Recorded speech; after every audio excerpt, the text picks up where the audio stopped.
Hey Tiara, What's up? why do the warriors of Mandalore leave their helmets on? Why?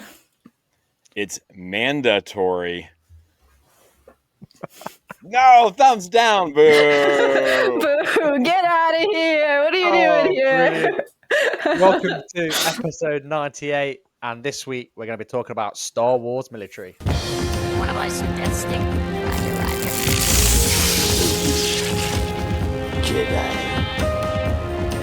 That's not a moon. It's a space station. Always a pleasure to meet you. And my allegiance is to the Republic, to democracy! You failed, Your Highness. I'm a Jedi.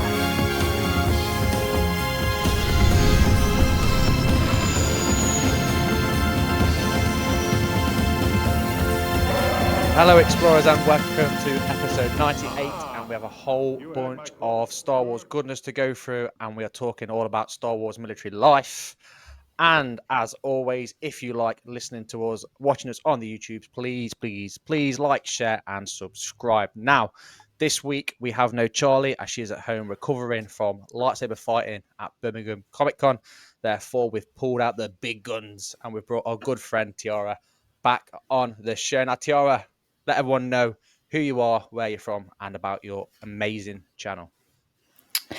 Well, I am Tiara, and Jimmy is wearing some of my merch from my small shop. Look at that. Like that's basically him on his shirt. So anyways, I have a small merch shop with Star Wars inspired designs that I post pretty often as of recently. So be sure to check out the page and follow along for updates for that. The link to my shop is in the bio of my Instagram. And I also do cosplay collecting and like vlogging conventions and whatever Star Wars adventures I have, cosplays as well, like cosplay builds. I'll be making a Shmi cosplay soon and doing all those updates, making a vlog for my YouTube channel. So definitely subscribe if you want to see that type of content. And you have another Instagram out now, right? For crafting on Ilum, like your shop too. Yeah, it's just for my shop. It's just Crafting on Inland shop, and that's just where I post like the designs before I actually put them on any product. But I usually post them on my story on my main page. So, I mean, if you're really wanting to know everything going on with the shop, follow that page. But you'll see everything on my stories as long as you're checking my stories. Always. Yeah, all the time. Well, thank you for coming on the show as always. Super appreciate having you on. How's your week been? How have you been? Good, busy as much as I can fit in my schedule. Yeah. I just went to a toy show this past weekend on Saturday, and I picked up some really cool stuff. I did a vlog for it. They had 700 vendors from like out of the country and within the Wow. US going to sell, and they said it was like their biggest show yet. So it was really busy, but there's really cool stuff, and I'll have my vlog out where I'll show all my pickups because it only cost me $40 in cash to get everything I got. I'm looking Nice. forward to that. Yeah. Yeah, we'll make sure we keep an eye out for that bad boy. And that reminds me, actually, Jimmy, do you still have my Star Wars socks that I got from Tiara? I have your socks and your shirt packed up and Yes. ready to go to Japan with me. I can't wait. That you ordered from Crafting on Ilum shop. Yeah. Nice. So Nice little plug there for you, Tiara. just Jimmy, need to how's get. your week been, buddy? It's not bad. Real busy. Winding down this school year, coming back from spring break. The kids are always squirrely. Yeah. Weather's all over the place because it's Kansas. And then we're just looking forward to another busy week. Lots of swimming, lots of teaching, lots of Star Wars. The Yeah. huge. And then just kind of gearing up and getting closer and closer to celebration. It's just kind of like a little bit of panic. I'm not gonna lie, given the panel and stuff that we're doing. But Yeah. other than that, pretty excited. So, how about yourself, Jack? Yes, yeah, I've had a really busy weekend. Some of it I'll talk about in the Force Encounters. But Saturday, so yesterday, I was in London celebrating a friend's wedding, someone that I knew in the military. So I'm still recovering from that slightly today. But no, I'm okay. I'm just ready to go. So let's dive into this week's Force Encounters. For my ally is the Force.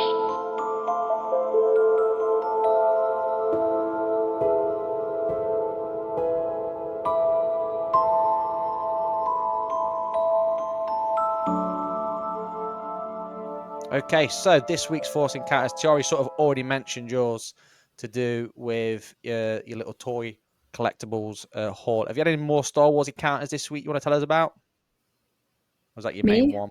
Yeah, that's pretty much it. Okay, nice. What about you, Jimmy? Mostly trying to finish Mask of Fear, the Reign Yep. of the Empire book. I Oh love it. yes, I'm It's actually not, reading that too. yeah, Yes, not sorry. no, not haven't finished it because it's not great. I have been loving it. I mean, it really feeds into everything with Andor coming up Yeah. and just some real world politics like we try to avoid on this show, but yeah, It's like a direct reflection of what's it is. happening in the US. It's crazy. It's bonkers, the timing for the show, the timing for the book. Mhm. Really, really great. And then I believe if I can get the last little bit chunked out tonight after we record, I will be joined by Commander Taylor and Mr. Olaf, and we will be doing a quick recap Nice. of the book. So we'll have that out on the up Nice. on YouTube and stuff like that pretty soon. So just trying to do that, and then of course working on panel stuff.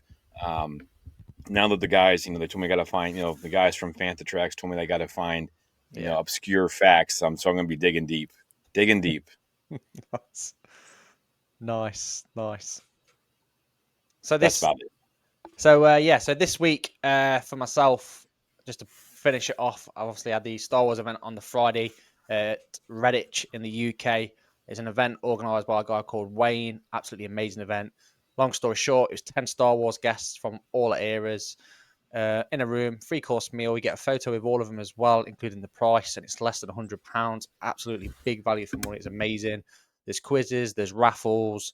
And yeah, the guests just sit on the table and they just start talking about their experiences they had on Star Wars. I had on my table a guy with an awesome name, Jack Claff. He was a pilot. Funnily enough, he was only on the Star Wars set for 2 days.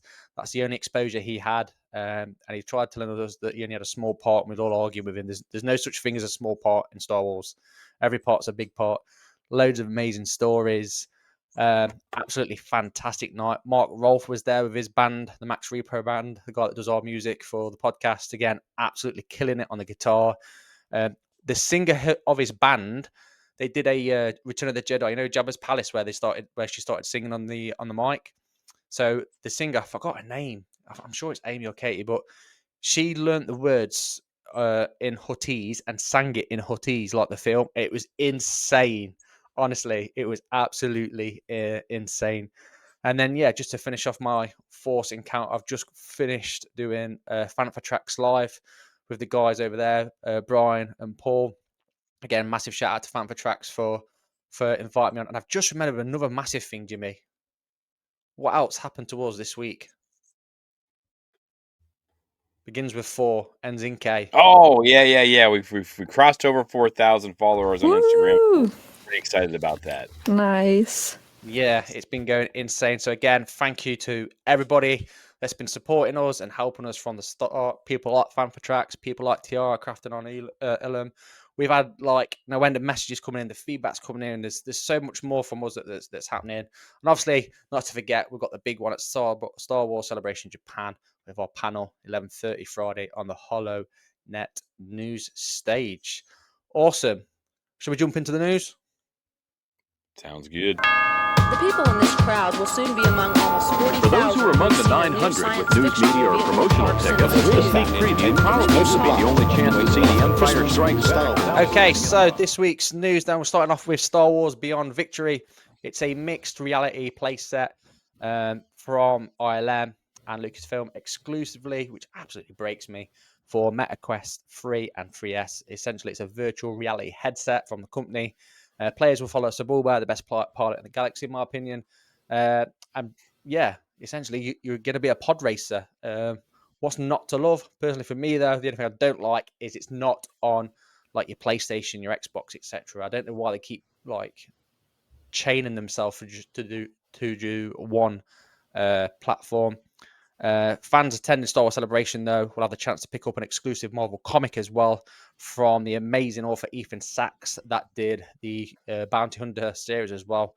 So this will not only be the only present Star Wars video games as well at the convention next month. as announced via the official panel schedule, there's going to be Bit Reactor will be presenting its upcoming Star Wars turn-based game during their dedicated panel. So we've got 2 or 3 bits of news there in one segment. We've got a virtual reality pod racing game. We've got a new comic book series started, and we've also got another game announcement from the Bit Reactor. Tiara, I'm going to come straight to you first. How do you feel? Are you going to be playing, and do you want to have a little go on that reality play set of the pod racing? Probably not. I have the old Pod Racer game on my Nintendo Switch that I bought a while ago, so we're just going to stick with the old school stuff. Yeah. They should remake that, though, shouldn't they? They should bring it out, remake it. Imagine it online now. Yeah, something like basically the same, but better quality of like images and stuff. Yeah. Upgrade your own pod racer or build a pod racer, even build a pilot. I think that'd be amazing. Yeah. What about you, Jimmy? What's your takeaway on it? I think it would be cool in this VR because it's going to be like I'm assuming you're sitting in the cockpit or something, or you know, so that's cool. I do wish, like you said, that it was going to be on the different platforms. I don't know. Does it really lend itself maybe to a regular platform and regular, and not like the surround that you're going to have, like, in depth. But yeah, I love it. I would like to, if we have downtime, which, it's only 3 days of celebration. But I'd like to try to get over there and try it out real quick. But yeah, I'm excited for that. Excited for the comic. I'm interested in this new turn-based game. It makes me nervous that they're pumping one of these out already, even though they're still pumping stuff out for Star Wars Unlimited. So we'll see what happens. Kind of weird that they don't have any Star Wars Unlimited news, to be honest. So yes. But yeah. Anyways, it's cool. It's fun. More Star Wars. Let's get after it. Yeah. It's a really good observation. Tiara, what other news have we got?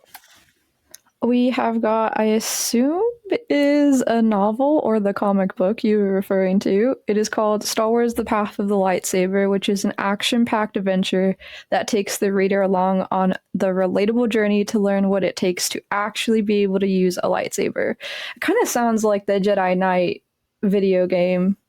All Jedi Knights are bestowed on an important item that only those in tune with the Force could wield, the lightsaber. These powerful objects disappeared with the Jedi when the Empire took over, but even if you find one, you may not be able to master it. That's lame. The First Order rules the galaxy, but some still remember the Jedi Knights who once fought the Empire. Nyoka, a resourceful young tinkerer, dreams of becoming a Jedi like the legendary Luke Skywalker. For now, she keeps a low profile aboard the Random Luck with her crewmate Barun, an enthusiastic supporter of the Resistance. During an expedition to a mysterious asteroid, Nayoko stumbles upon an incredible find, a lightsaber, the weapon of the Jedi. As she tries to figure out how to use it, she realizes others are after the artifact as well. With danger closing in, Nayoko must protect the lightsaber and herself while learning what it truly means to wield such power. But if she's going to stand a chance, she'll need someone to teach her the ways of the Jedi. Wow, that was a lot, but yes. It's a new manga, from what I understand, and it says volume 1. Oh, okay. So, cool. Everyone thinks because it's volume 1, it's going to be an ongoing story, and also who are they going to, what Jedi is going to show up to help this girl is what they're kind of playing out a little bit. So it'll be interesting. I'm not Sounds really, that's the only thing. I'll be honest. In the High Republic, I have read everything. If it's a High Republic, I listen to it, I watch it, I read it, whatever. The mangas I have not. Is it manga? Right? It's manga, right? That's how you pronounce it. That's how we pronounce it. Manga. I don't know. I'm 50 years old, people. Leave me alone. All right. How do you say it, Tiara? Yeah, it's okay. Yeah, I say enough, Magna, but like it's Magna. Fine. Yeah. All right. Well, anyways, whatever pronunciation you want to use. I don't feel like there's a one size. I think it's. I haven't read those, so I'm kind of curious. Maybe something I pick up when we're in Celebrate. I don't know, but more Star Wars. Like that's not a bad thing, and it's I a lot of students in my classroom that have those books. They have like the anime style and manga or manga or whatever we're calling it these days. If it gets them to read, it's really what's most important. Star Wars, that's kind of, I'm always pushing Visions on kids, like Mm, Star Wars season 1 and 2 on kids I see with like anime stickers and shirts and stuff. Like, oh, you gotta check this out. It's Star Wars. And yeah, Yeah. sometimes they do, sometimes they don't. But yeah, I don't know. Yeah. No. I Good can see shout. Jack being a big manga for fan. Are you a big sure. manga? Oh yeah, I'm all over that stuff. Yeah, I can't wait for it. Bring it on. No hesitation. Yeah, no dramas at all. Japan home of manga as well. So yeah, I'm down for it. Yeah. I'm really interested in it, to be fair. And like, this Tiara read it out quite wonderfully well there. It does sound really interesting. I'm down for it. It might be a fun story. So Yeah, yeah, kind of interesting. I'm going to bring this up. We'll try to talk about it, not go into too much detail because people can't see stuff on the podcast. But let me see. Share screen. Here we yeah. So go. this next stuff is a biggie that Jimmy's showing. Here we go. Yeah, so we got Star Wars Celebration, Japan show, floor exclusives reveal. Now, we'll talk about this after I bring this down because the floor exclusives sometimes make me angry, especially the pins. Last year at London, I still have not gotten that Chewy one. I'm still angry, but they've released some stuff. We've got limited edition earbuds, Star Wars cases. You can see them, and if you're listening to this, you can go to starwars.com and just click on it. There's a link, and it'll bring up all this stuff for you. But I mean, those look nice. I mean, those are cool. I don't know like how they fit in your ears. They got some fig pins. I did see some more. It says they've got Ahsoka, Tano, Darth Maul, Rey, BB-8, Greedo, Jabba the I love Hutt. the fig pins. So those are always kind of cool. I don't know. You guys collect pins? Like Danny that's going with us, he's a big pin collector. You guys collect pins at all? Not really. The only stuff I have is on that cork board. So Yeah, Yeah. yeah. So I this like one- them. I do like the fig pins. Yeah, they're pretty nice. They're really big and chunky though. Like you can't put like my lanyard at school has like 400 Star Wars things on it. Yeah. And then I've got like Chewbacca stuff on another one back here, but Yeah. not something I like go out of my way for unless I really, really like it. Yeah. Now this next one, this Star Wars Black Series, the Ronin and R5D56. So this is from the very first Visions. Just speaking of Visions Volume 1, the duel right off the bat. I mean this is awesome looking. I don't know about you guys. Like I think this thing looks. I need it. 100%. Yep. This thing is going to be one of those Star Wars items, I think, as well, that people will get and sell for like 4 times the amount. Definitely. But it's That's beautiful. my plan. That's your plan. Just I'll kidding. buy it. I'll buy it. Buy it for, Yeah, I'll buy it for me. I'll give you a friends and family discount. Right? There Yeah, you that go. sounds There you good. But this thing looks really great. I love it. I love Yeah. the look of it.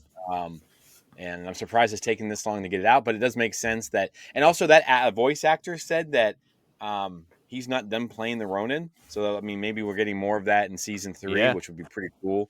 I don't know exactly what this is. Star Wars Visions Micro Galaxy Squadron by Jazzwares.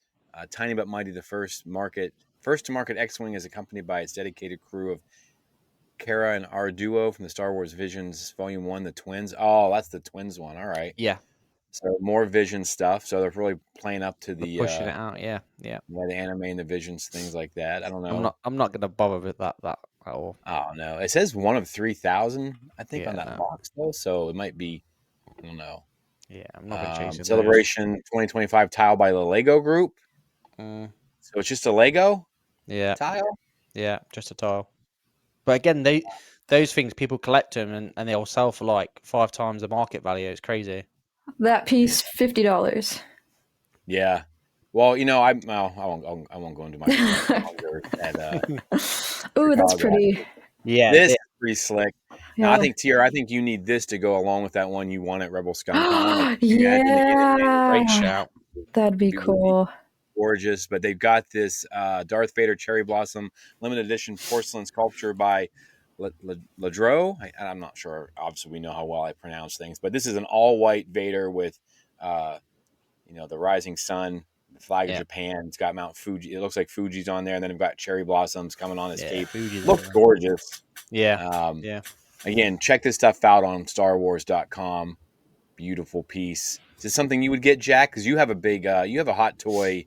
Yeah. Don't you? Do you Vader as well? really? Right there behind me. Yeah, I'm not. See, the only thing that puts me off all this celebration stuff, right, is getting it back home. and I'm one of the clumsiest people ever. Like, I will fall over thin air. I can guarantee, right, they'd pass me that over the counter and it'd just slip out my hand and bosh everywhere. So no, I won't be getting it. I'd love it. I would absolutely love it, but literally just because of trying to get it home, I am not going to risk it. Yeah. I mean, I think I'm gonna get most of my stuff in my backpack and then my carry-on, but we are gonna bring another piece of luggage just so in case we have stuff we want to get back. I'm not honestly in the 3 that I've been to. I buy like a Funko Pop. I buy Yeah. little things here and there that I can't find Yeah. because those people buy them all up online and you can't get them Yeah. until you go to Celebration. But Yeah, I know what you mean. Dessert? Anybody would want some Star Wars What is Celebration Japan this? exclusive What is chocolate and this? waffle cookies? Yeah, no, I'm good. And they look tasty, but I $100. don't know. $100. There you go. So, Jeez. stale dessert. TR, I'll bring this down to you down in Texas when we meet up in August. So, and then 4-pin set here. It's a lot. I haven't. Yeah, they're all right. I haven't been loving the pins, but these ones, the designs on these look Yeah. really cool. So Yeah, I I'm kind of like loving these. that. But I think they're much better than the stuff we've seen. But yeah, so that Agreed. stuff's all for exclusives. I'm going to stop sharing that now. If you go into Celebration and you haven't been there before, they started something new. I think it was new last in London, and people had pins they could give you. But the problem with Yeah. it was there was no information really given. I remember I wanted this Chewbacca pin because we all know I like Chewbacca, right? They wanted me to buy like $50 worth of socks and then pay for the pin. Then I come to find out on the last day they hadn't sold them all because no one wants $50 worth of Star Wars socks, and they were basically just giving the damn things away. Yeah. I told the guy I'd give him $25 just for the pin. Like, just give me the pin, $25. All I can. I went back. What, Saturday and Sunday, I think, and they still wouldn't do it. But on Monday, they're just giving them away. And then, of course, people bought them up and they're selling them for a gajillion dollars. So you got to be careful with that stuff. I don't know how this stuff's going to work. Some of this might be in the store, and that stuff's safe. Like, that stuff's all set at price, but there's different things, the vendors and stuff that really, I'll be honest with you, that kind of drove me nuts at London, among other things. But yeah, so that stuff looks cool. We have some sad news, though, don't we, Jack, unfortunately? Yes, we do. Clara Evil, who's the original voice of Emperor Palpatine, has died at the age of 94. His voice can be heard for about a minute or so in Empire Strikes Back, but it provided the first draft of a character that would be a mainstay of the franchise for decades. There's also a hologram of him as well in the unaltered version, which was later remastered, I think, in 2004 by Ian McDermott, which does make sense. I was talking about this on the Fan for Trek show, since obviously Ian McDermott played Palpatine for the whole entire saga. But yes, Mr. Evil died on March 11th in Sherman Oaks, California. He was 94, and his daughter Kate said this was the cause of complications of dementia.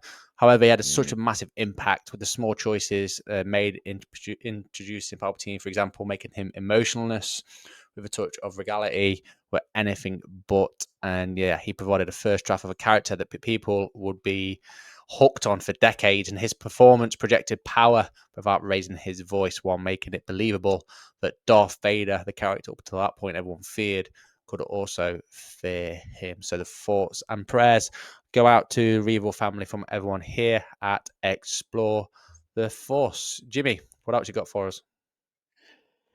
Yeah, it's crazy. That's sad news. I honestly can't even remember. I mean, I'm probably the only one on this podcast right now that can had the opportunity to see that or hear that, and I don't remember the difference. I was too young, but yeah. Starting last Friday, March 28th, at Galaxy's Edge in Disneyland, Star Wars fans will be able to can now meet Master Luke Skywalker on Batuu. His arrival is the latest evolution in the theme park's canon, which had once limited itself to the time period between Star Wars The Last Jedi and Star Wars The Rise of Skywalker. But they're probably figuring out they can't make as much money that way. The change to the original timeline came gradually these past couple of years. Lucasfilm started popping people in like Ahsoka, Boba Fett, Fennec Shand, Sabine Wren, Hera, of course, Mandalorian and Grogu. And then they have a big shift. I don't remember the fireworks show, but Disneyland's the one in Florida. No, that's California. Disney World is Florida. Yeah. Disney World is kind of, all right. So I was there. I don't remember the fireworks show that they're talking about in this next little piece, but it says that shift towards a wider range of Star Wars characters will become more defined this year. It all begins with the lore weaver Tohan Leiji, a character created for Galaxy's Edge fireworks show last year. Oh, that's why, because it wasn't created yet. Originally a disembodied voice narrating tales of heroes and villains that are real within the land. This year he's joined by his trusty R1 series astromech droid Bard, and illuminating the spires with projections of their history and shadows of memory, a Skywalker saga, a show exploring the tragedy and triumph of the family that connects them all. That would be kind of cool. So I got a big that's new. Means I need to go back there soon. Yeah. But that sounds pretty cool. And what do you guys think? Like, I always figured that was a natural progression, that the prequel or the sequel trilogy was not popular enough overall to like sustain that, right? I mean, I thought it was a good starting point, because they even have it in High Republic. Like Bat 2, I think, is in the High Republic as well. What do you guys think about them bringing in new characters? And have you seen the photo of the kid that plays Luke Skywalker? I'm not sure. It's fine. I mean, it's cool. It's fine. He looks good. He's all black. He's all black, like he's coming in to save Grogu and all black. But what do you guys think of what he looks like? And then what do you think about this natural progression to like bring in more characters and stuff? Go on, T. You go first. I mean, I saw his mannerisms like in a video because of all the creators that were going there for the opening day. I thought that was good. Facial wise, I mean, a little different. Something a little different. Yeah, I agree with you. I don't think he looks anything like him, but that's a tough one though, because he is a unique looking man. Like, you think about all the characters. Sebastian Stan's like the only person everyone can agree on that could play a young Skywalker. Yeah. Yeah. How about you, Jack? Yeah, I'm with T. Like, it doesn't look like Luke Skywalker. I get it. It's a costume and it's someone's day job, so I'm not going to sit here and berate them for that. Costume-wise, though, it looks fantastic. The lightsabers all there, all that good stuff. Mannerisms are all there. So, yeah. And I think in terms of... they should just do a rotation of the characters anyway. Every 3 months or something like that, start with prequels and work your way up and then all the way back down and just rotate it throughout the year, I think will probably be the best thing. But yeah, no, I'm down. And regardless as well, these sort of things add a lot to anything. You go to these Comic Cons and that, and people dressing up as their favorite characters adds so much to an event. Imagine going to a Comic Con and no one's dressed up at all. It's basically just going to a market. Yeah. So that's true. Yeah. Yeah, the Anakin, they do a good job interacting. The Anakin at the Disneyland, I feel like, is a pretty good Anakin. I don't know if you've seen him. Like, I haven't, no. From last clips of last year, I thought he did a really good job. And the face is like, it's good enough. Like, it's not like super accurate, but it's better than the casting for Luke Skywalker. Again, no bashing, because this is their job and they have like specific picks, at least to my knowledge. Like, they're like actors or like up and coming actors, and they do their auditions, and so like no shade there, but casting choice was a little weird. Yeah, they do a really great job of staying in character. I remember I met the Ahsoka at Star Wars night, and I just kind of was like having this conversation with her. I'm like, hey, you look great. Like, not meaning like you know what I mean? Like, I would tell you when you're cosplay, like, how good you look. Yeah. I was trying to be like that.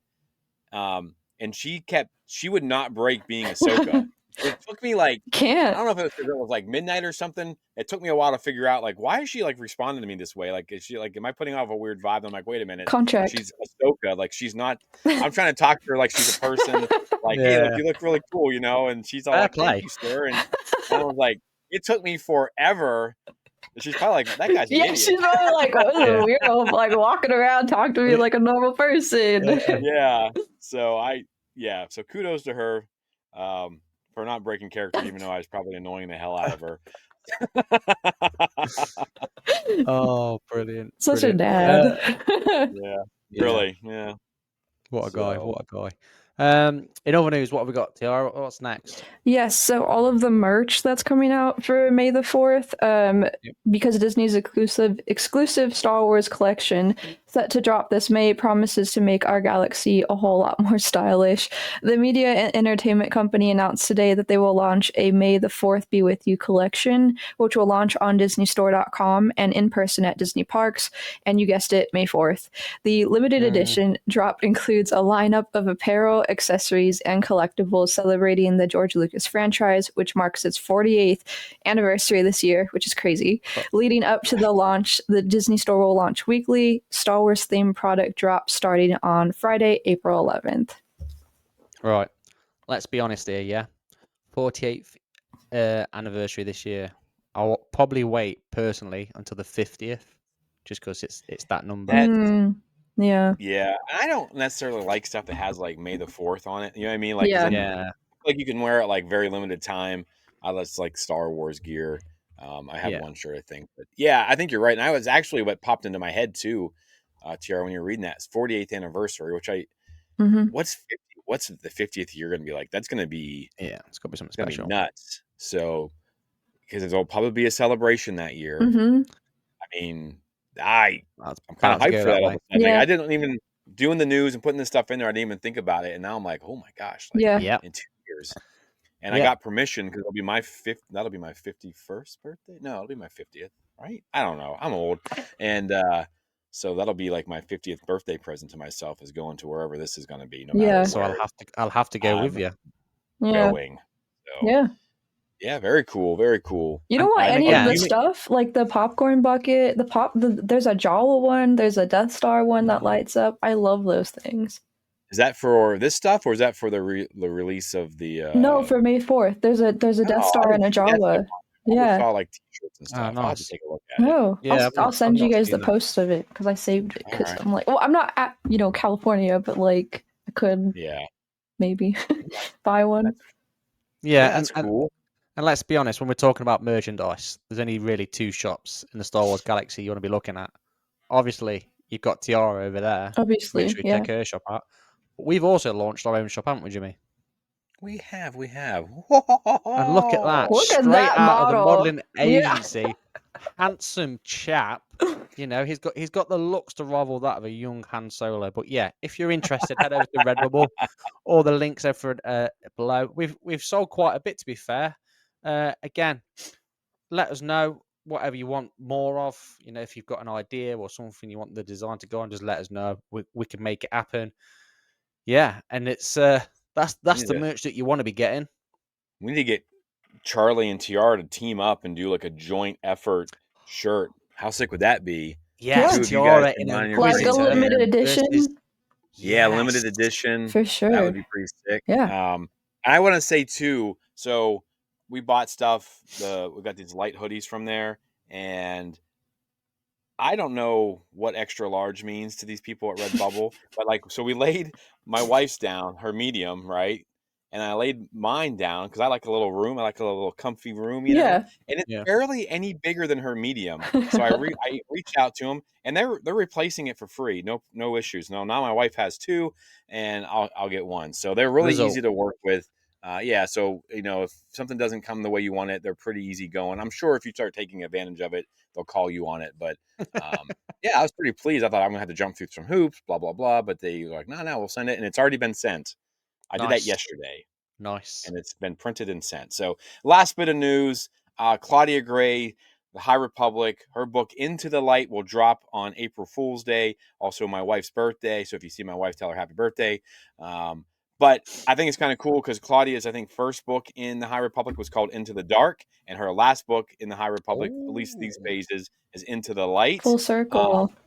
Yeah, full circle for her. And she's written some great pieces for Star Wars. If you haven't checked out Claudia Gray and anything that she's written, fantastic author. She's just amazing. She tells a good story. And I'm really excited for that. And that's probably what I'll be reading on the airplane when we're flying over to Japan. But I think that's the rest of the news. Yep. Okay, so we're going to dive deep then into the main topic for our show. What have we got then, Jimmy? All right, so we've been on this kind of hype, and the mailman, that sexy poster boy on our Redbubble post, he's been wanting to talk, and I like where he's coming from. He wants to talk Andor, but not talk Andor. Do you know what I mean? Like we want to do different Yeah. things. And so I wanted to do that a little bit on this show too, because I know like next week I think we're doing our big Andor review and getting hyped for the show, because that'll be right before we leave. And when we come back from Japan, it'll be out on our flight back. But I wanted to talk about the military side of Star Wars, because I have some questions. We have an expert in this room. I have some background. We'll talk a little bit about our backgrounds. So you know where we're coming from, and then just being Star Wars fans and like some questions about maybe warfare in Star Wars. Does it work? Doesn't it work? What works for you? And so the first thing I want to talk about a little bit is our backgrounds. So Jack, do you want to? I mean, you're still active, so you want to start us and make us all look and feel bad about serving our country. So go. Yeah, for no, it. sure. So I'm obviously still serving. I've done nearly 18 years now. So I joined the army as soon as I left school at 16.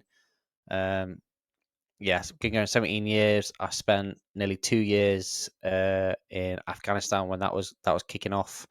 I've been all around the world training all sorts of different forces.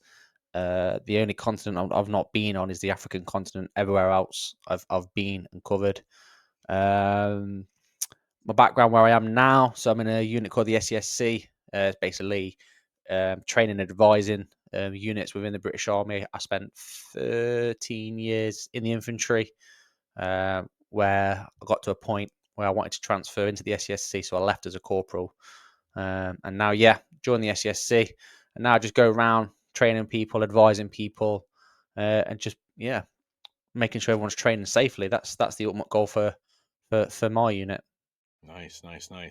Tiara, what military law enforcement experience do you have? What are you bringing to the table? Well, actually, my dad's side of the family is like all military, and my dad also like he interned with like a police officer, sheriff, in like Compton area of LA. So yeah, seen a little bit of things there. But my uncle, he was military. Like he retired military, and my younger brother is actually in the army, and I think he's going to sniper school right now. I don't remember, but I know that a lot of them have been shipped off to like somewhere in Europe recently. So yeah, I've got a lot of family members in the military. All right, so you got some experience too.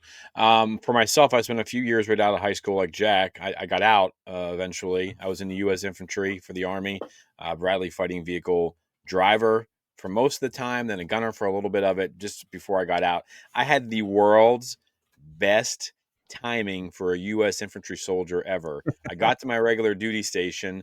They just got back from Saudi. We were in California training one time. We got the alert, so we weren't able to go because we were training. And then when I got out, they were getting sent back over. So, I mean, I was able to kind of weave my way in and out. Never saw any active engagement, which I'm thankful for. I don't want to have to do that. I would have done it, but I used to always I don't know if you guys know what a Bradley fighting vehicle is, but it's not a tank. It's a tracked vehicle, has stuff on it, but it has a hatch that comes down and closes over you. Yeah. And we'd always have them perfectly lined up. That was a big thing. You had to have all your vehicles completely lined up. And I mean, it looks awesome. We're all in matching, uniforms and all this stuff. And we'd get the call, like all of a sudden, like we have to go do something. Everyone would be scrambling.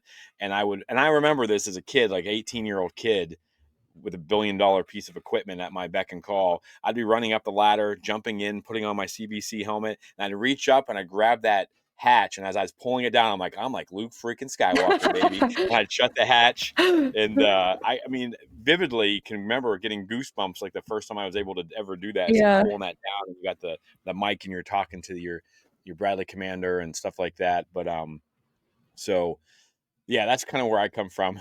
Again, I kept that to myself while I was in the military. I didn't want anyone, because back in those days, you get beat up for being a Star Wars fan, especially in the Army. But but now I can talk about it freely. Not have to worry about retribution. So the first thing I do want to start out with. So it sounds like we got lots of experience. We got active duty. We've got all kinds of stuff. So this will be a fun conversation. What are some of your favorite battles in Star Wars? And I'm going to go with my first one. We'll pick one or two. Go around the horn so we each get a chance. But the Battle of Hoth for me, and I don't know if it's nostalgia. It's because I played that battle over and over in my head. I had a T-47. That was my very first Star Wars toy, the snow speeder. But that battle, well, nothing. And I think there are way better battles, Yeah. like, CGI wise and just action wise and things like that. But that battle for me is just, that is Star Wars to me, and I love it. So, and this, it makes no sense. We'll talk a little bit about ground warfare and the AT-AT's taking 45 minutes to cover a mile, Yeah. but we'll talk about that a little bit. But yeah, for me, that is probably, like, if you say Star Wars battle, boom, that's the first thing that pops into my head, like, without a doubt. I'd have Dixie cups with toothpicks in them, and my snow, I don't know what character it was, but it would be from Empire Strikes Back, shooting, Yeah. Yeah. Yeah. having a great time. So, what about you, Tiara? What's your favorites? And it can be from any of the Star Wars stuff. It doesn't have to be from the movies necessarily either. I'm having trouble picking between Rogue One on Scarif or the Siege of Mandalore, because like while it does involve Jedi, it's still very much like a Republic invasion takeover type thing, political situation. So yeah, one of those. Yeah, those are great. That's a great shot. If I got to, I've got to choose.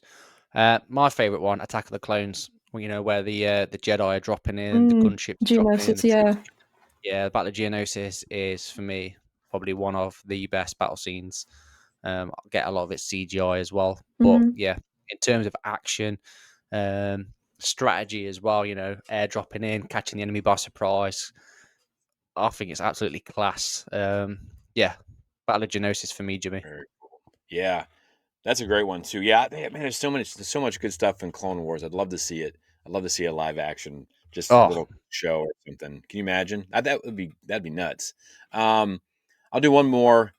I'm going to kind of go with Rogue One, but I'm going to go with the air battle above Scarif. I don't know what it yep. is about that X-wing fights, those flights and flying through. Great I dog mean, fights. some of that cinematography of them like flying through the base and the command center there for the shield. I just think that's some of the best flying in Star Wars, and I mean, I love that part Yeah. of it. Of course, you get all the ships that show up, and all that kind of cool stuff. I'd absolutely love that battle that's happening above. I just like how it's Yeah. it's so Star Wars because you have so many different things happening. You got land battle, you got the air battle, and you got the main characters running around getting mowed down. So so I'm going to talk about the air base one, or the air flight space Yeah. warfare. Yeah. Tiara, you got another one? I was thinking about Rebels. I don't know what the planet is called, but it's where Thrawn eventually finds their rebel base, and the Bendu like ends up getting involved. But it's so cool because he tells like the general, like, just stay put, do not move without my command. And then he takes things into his own hand, and he like crashes into another star cruiser because he creates a gap for like the rebels and the X-wings to cause chaos. And like it's a cool like little strategy like chess piece play. Yeah, it's awesome. That's with the Bendu and all that chopper base, right? Isn't that? Yeah. Was it? Is that what it's called? Well, the base is called Chopper Base, I think, but I can't think of the name of that planet Yeah. either. That's a good one, though. That's an excellent. You should just listen to Thrawn when he tells you what to do because he's usually Yeah. right. Yeah. Yeah, that's a class one. For me, just to finish up with, so I've got a few more, if I'm honest. But I'm gonna go for the Mandalorian.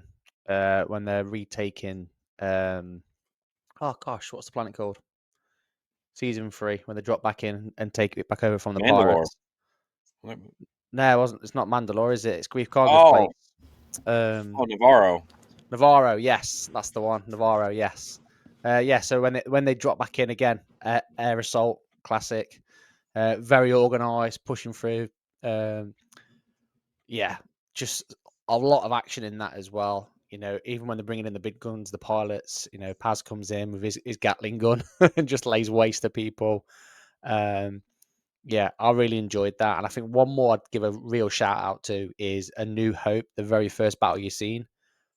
Proper like Soviet style, just chuck 1,000 men through the door because there's only so many bullets that the rebels can fire until we break in. And like, as silly as it sounds, it's effective and it works. And they're stormtroopers, and you can see from the off that they can't hit as much as they can probably see. So yeah, I'd go for that one as an honourable mention for myself. Nice. Those are all excellent ones. So yeah, so those are all great ones. And if you were listening or watching, let us know, in the comments and stuff, like what's your favorite battle and why. We're always Yeah. curious to hear about what other people think too. But so we're going to kind of dive into some. I got some categories. The first one is going to be command structure, and we're going to roll the Jedi out. I think we're Yeah. going to try to make it as realistically as we can. And actually, no, that's not where I want to start first. I want to start first with, which do you prefer, the Empire/First Order or Rebellion and Alliance? Like, which one do you think has a better strategy? Empire. Yeah, see, I think the Empire too. I mean, I feel like they don't let anything stop them. Yeah, I think we're all going I don't know. Empire, aren't we? Tiara's shaking her head. Yeah, Tiara, you want to take over the galaxy as well? Yeah, a little bit. Brilliant. Yeah, but I do have a question about that. Kind of leads us well into the command structure thing. Does the Empire hurt itself by making all of its officers try to outdo one another politically, setting each other up for failure in the Empire? Is that, I get it, you're getting the cream to the, the rise to the top, but you're screwing up a lot of battles. I mean, look at like Andor, right? It's kind of where this whole yeah. topic came from. The battle in the ISB where they're just trying to outmaneuver each other. Yeah.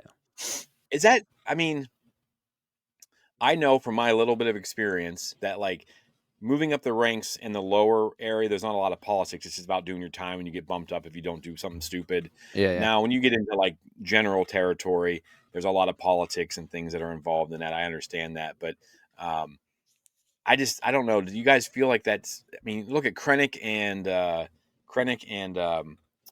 why can't I think of his name? Tarkin's little beef. You saw a lot of it in Rogue One. Mhm. What do you guys think about that the way the Emperor just kind of lets them, and Vader kind of lets them just dog on each other? Do you think that hurts the Empire? I think on the lower levels it does, because they're so distracted with each other that they forget or they make mistakes, and there's little pockets of opportunity for the rebels to infiltrate. So I think having too much of that, is definitely detrimental for their organization. Yeah, What about you, yeah. Jack? I agree to an extent, but I think that Vader or Palpatine or the powers that be probably could police it better in terms of, so like us in the army, we're super, super competitive with each other. We literally from basic training day one, the saying was and always is, it pays to be a winner. We would get absolutely thrashed to run up an hill and come back. And if you weren't in the first 10 people of about 50, you were going again.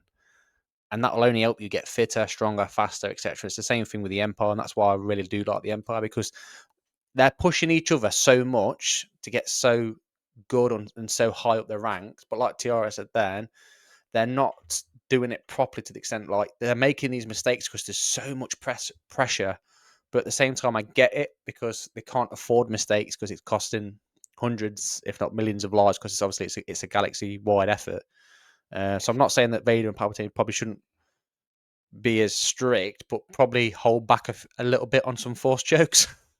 Do you think that like you said, you're being competitive, and that's good. I think I'm a coach, so I like the competitive edge at my athletes and stuff. But shouldn't the main goal be like in the rebellion and the alliance, like they do things, Saw has his way of doing things, Mon Mothma has her way, General Leia has her way, but those three are, I mean, Saw is a little bit of an outlier, but they're working towards the same goal.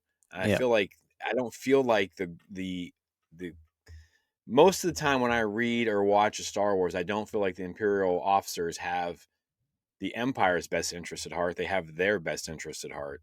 You know what I mean? Like they taking advantage of the planet that they're ruling, like the Moffs and things like that. So I feel like there's a lot of holes, and I mean it makes for better storytelling. Obviously, and our rebels can do things when they don't listen to a tactician like Thrawn. Yes, that gives our rebels a chance to escape and stuff like that. But just real, and that's what we're trying to kind of like, would it work in real life? You know what I mean? Like, you just got a promotion. Congratulations. Like, you didn't have to like crush anybody to get that. You just did a good job, and you focused on the job at hand and training your soldiers safely and protecting your country. And shouldn't that be like what it's about?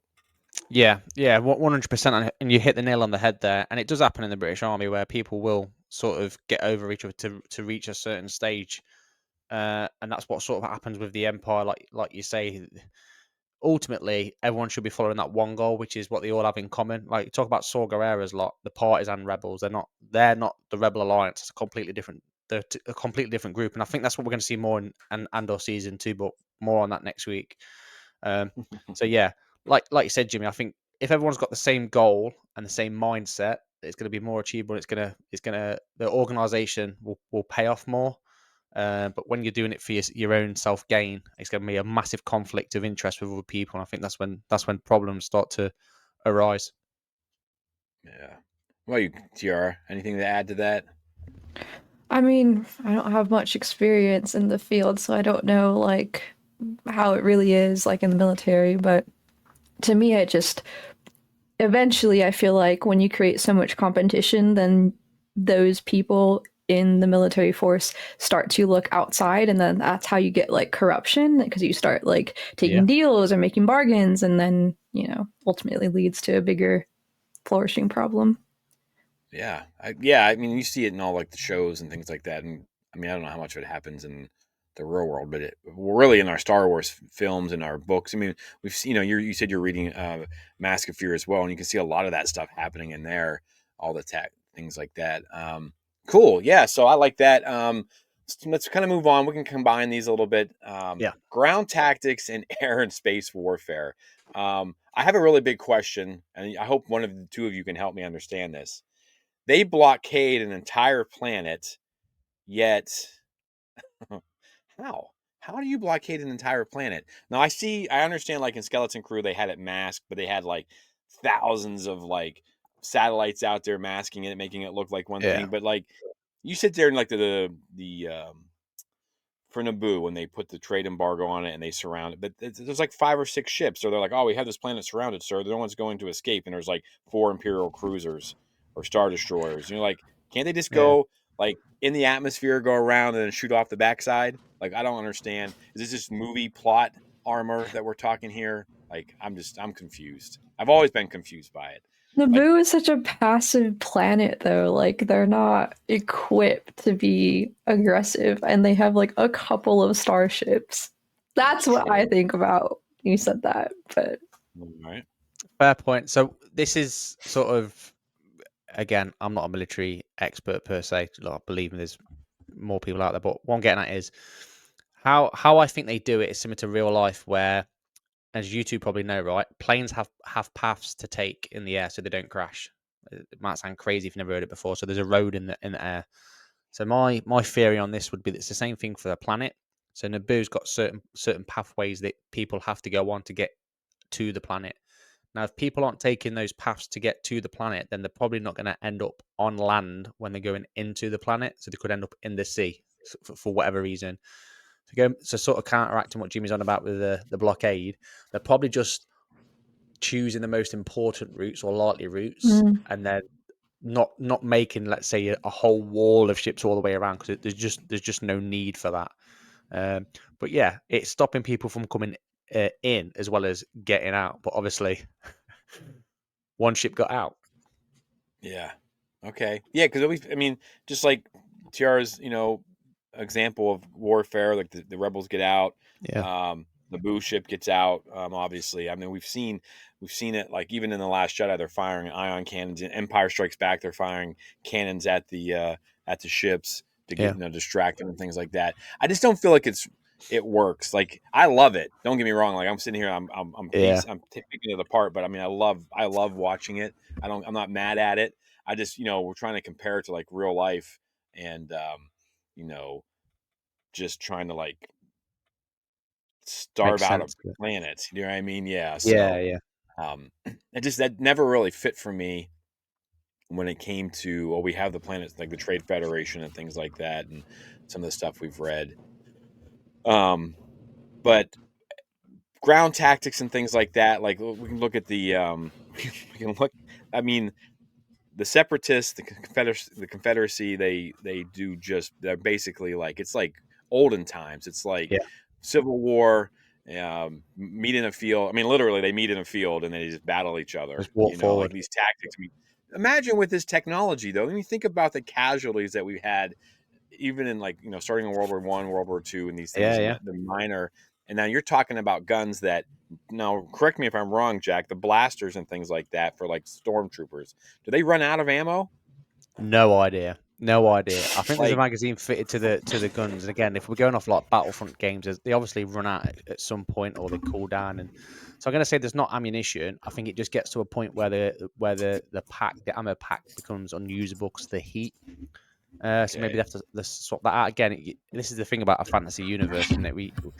This is what Star Wars makes people do, is makes you think about these sort of things. That's why we all love Star Wars. But in terms of tactics, like droids would just walk forward in their numbers, and en masse. But they're very good at ambushes and stuff like that. And again, I sort of get it if droids are expendable to the sense that they can be repaired and reused. So why not just walk forward until you're destroyed? I get it.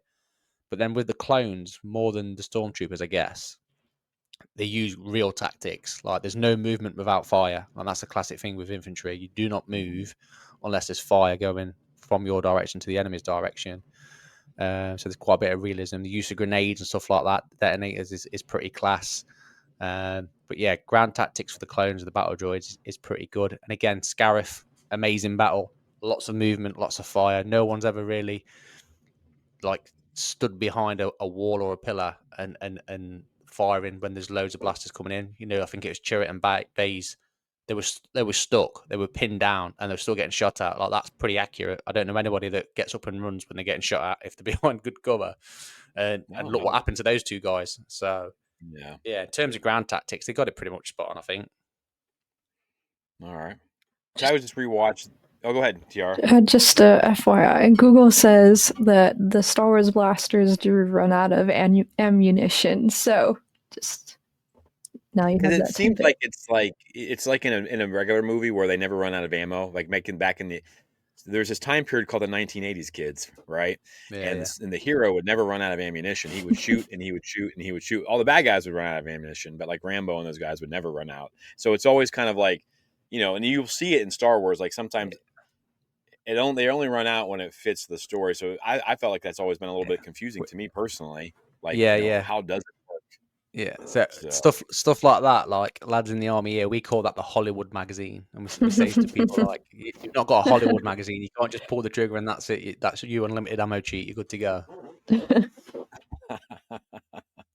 oh my goodness. Okay, and then speaking of like ground stuff, ground warfare, when Saw Gerrera and stuff. Like I was just saying, I'd rewatched the Onderon arc Yeah, of Clone Wars, right? I wanted to see that before we jumped into something Mike and I were doing, and all your tactics, right? Rex is teaching them how to like roll the yeah, you know things into that, but then we asked a question: does the Alliance, the rebellion, do they need people like Saw Gerrera and the Ewoks? Like, did this guerrilla warfare really yeah, work against a superior power? Like, yeah, I understand it in the grand scheme of things, where in our country, Ethan. I mean, oh, I got to bring this up a little bit, I guess, but like Ethan Allen, the Green Mountain Boys, and things like that, when we're fighting our Revolutionary War against those fools across the pond, we had to do a lot of guerrilla tactics to win that battle, right? I yeah, yeah, mean, I don't know how much you've had to study it or anything like that. I mean, obviously, it's and an antique type of fighting, but it worked for us, and but does it really work at this level now when we have the weapons that we have? And then look at Star Wars. yeah. Does that stuff really work? I mean, did they just start blowing each I other think up? so. 100% it works in real life. I mean, it's happening now. And again, I'm not going to go into the politics of of wars that are going on right now around the world. Everyone that's listening and watching this, it's there, it's happening, and it's proven that guerrilla warfare is super effective. At the end of the day, you're on your own terrain. You know it inside out to the person that's probably invading you or coming up against you. And it shows the Ewoks in the trees, they're up against far superior technology. I mean, the Ewoks are chucking stones, for God's sakes, and still manage to topple the Empire. And people used to say, like, that's ridiculous. It's not. It's really not, because, a giant log hitting something is going to hurt. It's going to destroy stuff. It happened with the ATST.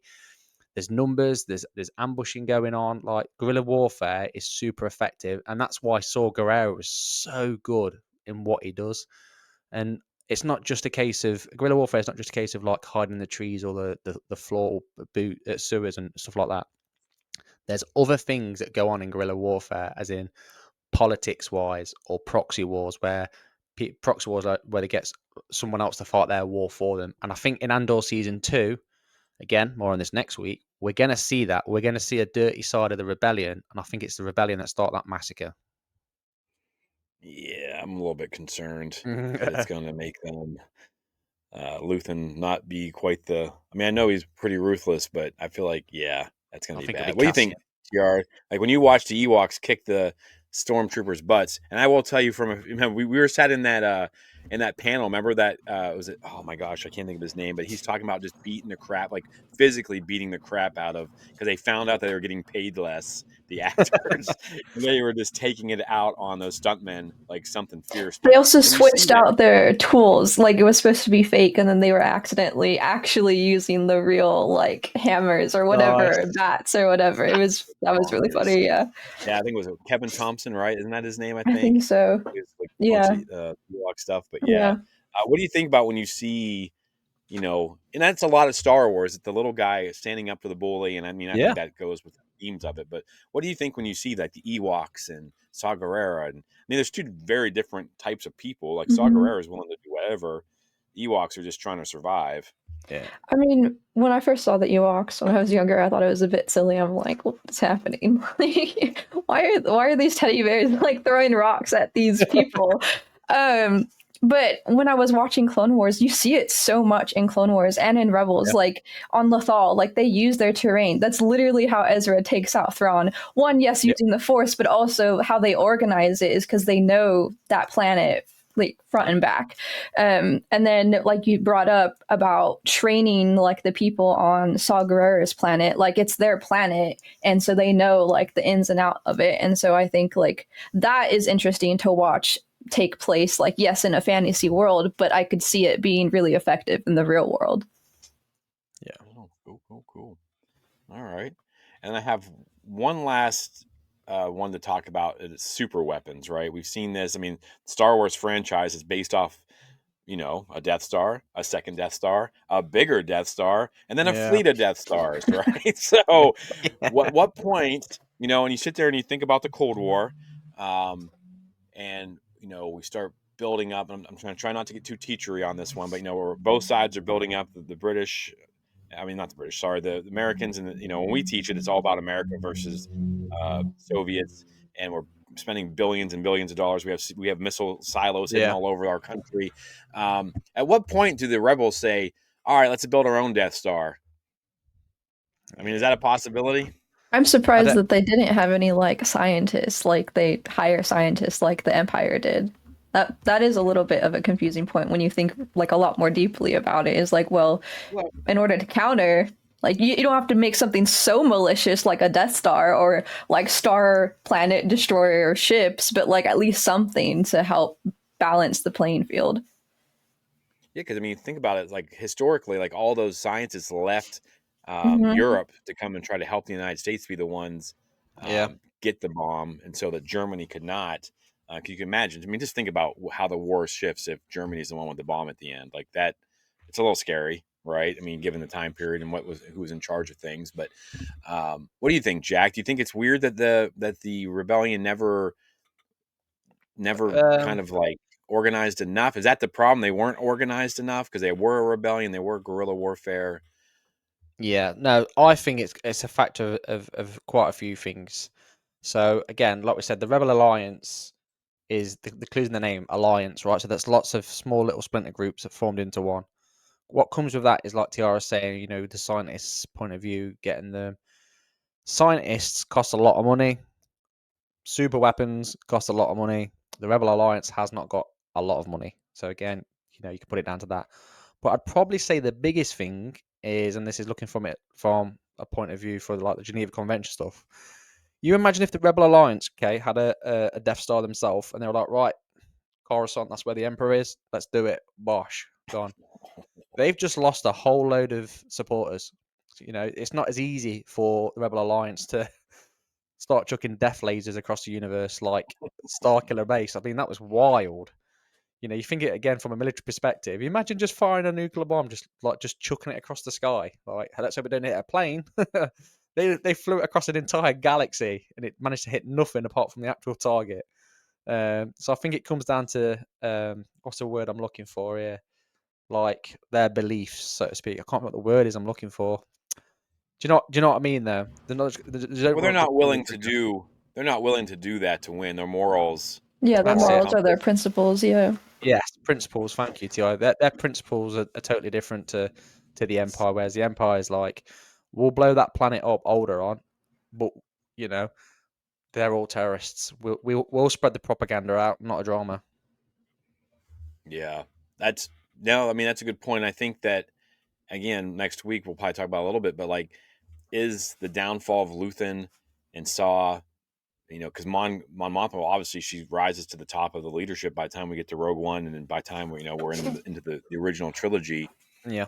If Luthen's still around, are they developing a super weapon? Do you know what I mean? Like, because he's not. He says in his speech, "I'm damned to use the tactics of my enemies against them." So is it just about the people who are in charge at that point? Yeah, I think again it's all morals and principles, and if they can get away doing it, which again with the whole massacre thing, I think there's going to be something that happens that triggers it. Which people that are Rebel fans, let's say, go, "Oh my gosh, you know, war's not pretty." Mm. No, definitely not. Anything else to add to like any other ideas or concepts or thoughts on, just kind of having some fun with it? We're not trying to take it too seriously, just kind of talking a little bit about it. But any other thoughts about, how military and Star Wars kind of line up with each other? I'll say one thing: the Mandalorian scene in season 3 drives me bonkers because they're training all haphazardly. Someone's gonna die if you're training like that, Mandalorians. All right, you need to bring in Jack. He'll teach you how to do it safely. You won't have to worry about your numbers dwindling so much until like giant alligators and giant birds come get you. Then I'm not sure Jack can really help you there. No, However, that's not my. that scene bothers me so much because they're just so haphazardly just shooting at each other. And I mean, I'm like, how many people die on a daily basis training with the Mandalorians because it's just absolute chaos. So that one bothers me a little bit. But I do love seeing Grogu flipping all over the place and whooping that kid's butt. I hate that. No, it's so cringy. Oh my goodness. I think you heard it here. Crafting on Ilum hates Grogu, everyone. I'm not his biggest fan. I'll say it. Really? Yeah. Oh, I think he's a bit overdone. That's funny because Jack, you were just on a show that someone said the same thing. Saying that. We were just literally just saying that. All right. Jack, would you want to serve in one of these militaries? Do you think you can handle it? 100%. I think Saw Gerrera's my sort of thing. Absolute barrel of laughs and get things done. One thing I will say about the military tie-ins as well is the whole Empire uniform stuff, like on point.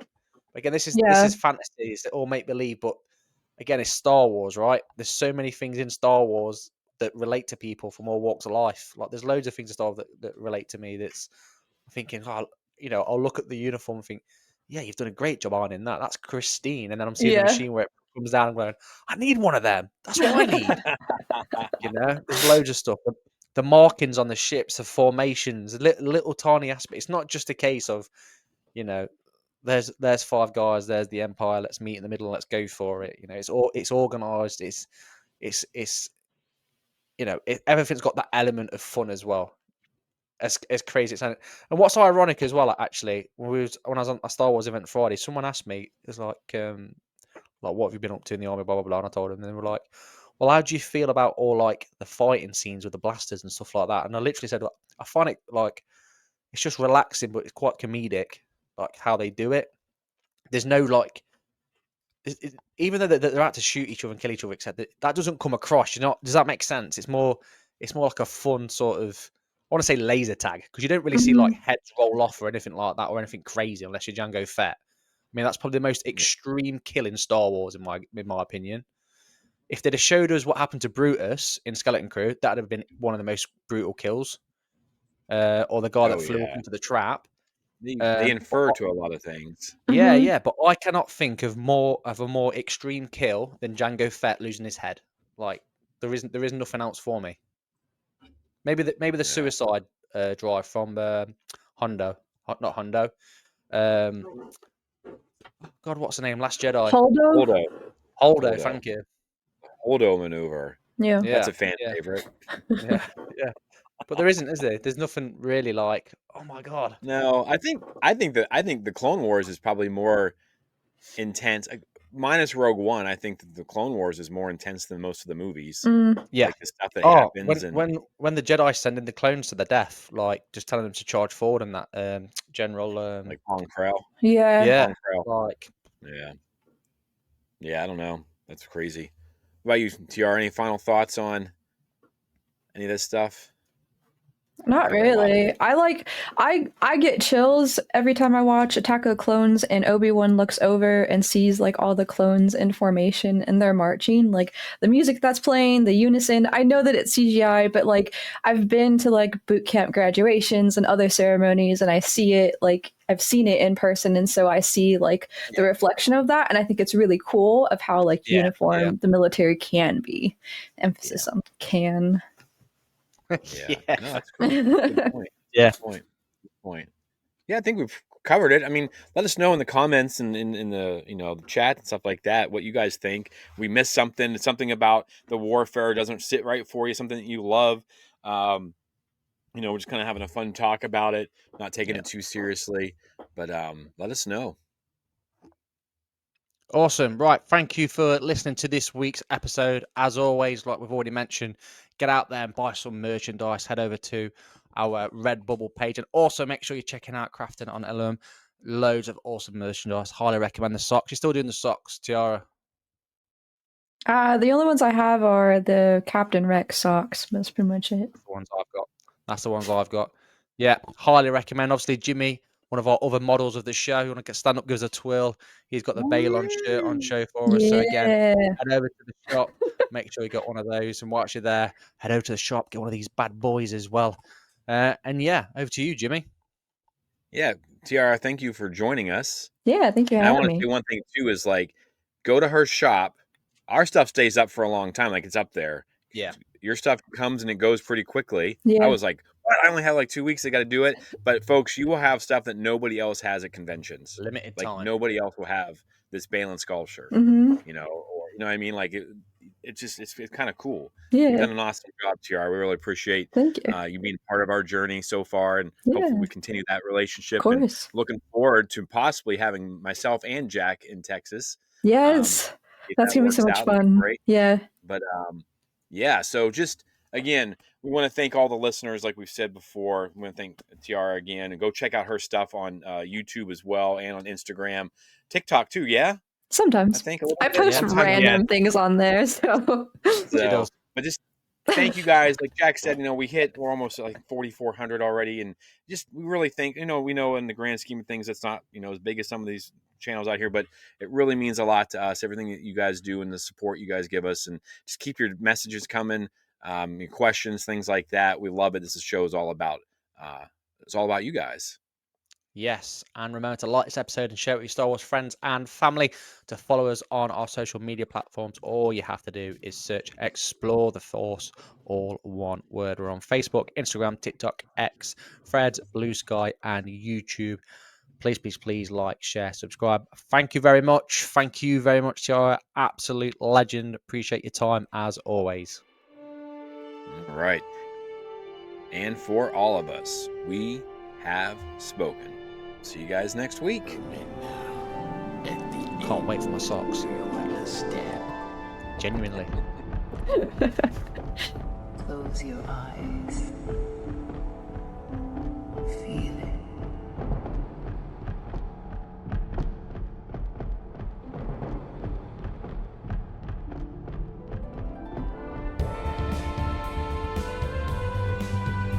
I am a Senate.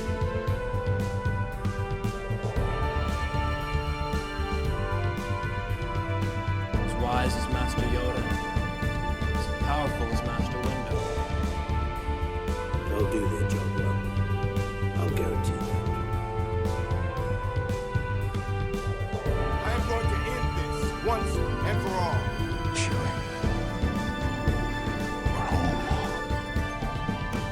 chosen one.